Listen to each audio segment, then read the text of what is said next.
Well, Skylines were built in Colombia as a transportation system. Originally, when you have this vertical city, you need some way to get product from one place to another.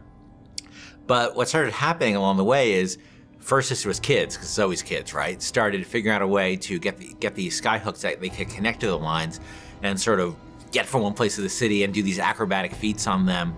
But as the situation in Colombia started devolving and the place got more violent and normal routes of transportation started getting disrupted, and people started using the Skylines to get around. The Vox Populi and the founders started using it in combat situations. And all of a sudden, the requirement for guys who knew their way around a skyline and who could fight effectively on the Skylines became way more important.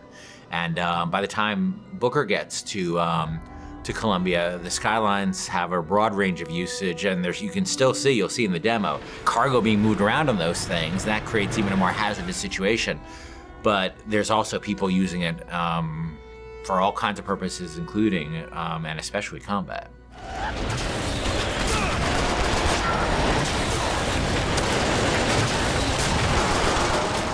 One of my big frustrations in working on BioShock 1 is we had the ocean, but it was really just a piece of art. We never really dealt with, what it was like to fight at the bottom of the ocean in any meaningful way.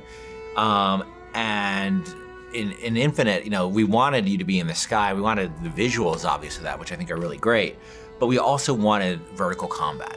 And we played around with lots of ideas for like using flight and stuff like that for a while. But in the end of the day, to me, the experience of being on a plane versus the experience of being on a roller coaster is a very different experience. For me, it's always been about wooden roller coasters. I've never been as much a fan of the steel ones. And that sort of clackety-clack feeling of, that going up to the top of a hill and then going over, and that amazing feeling you have. And I really want to put that in a game. I really want to get that feeling in a game. And then, of course, being a video game, I want to enhance that with combat. I want to be on one of those old wooden roller coasters that's stacked upon another wooden roller coaster in this city and jumping from one to the other with weapons, with people shooting at me. I just wanted to get that feeling. And this isn't a monorail. This isn't a people mover. This is something that is incredibly vertical. It's incredibly open-ended. And that's what BioShock games are about. They're about giving the player a ton of tools and a ton of options and just letting them go to town. The Skyline! Follow me!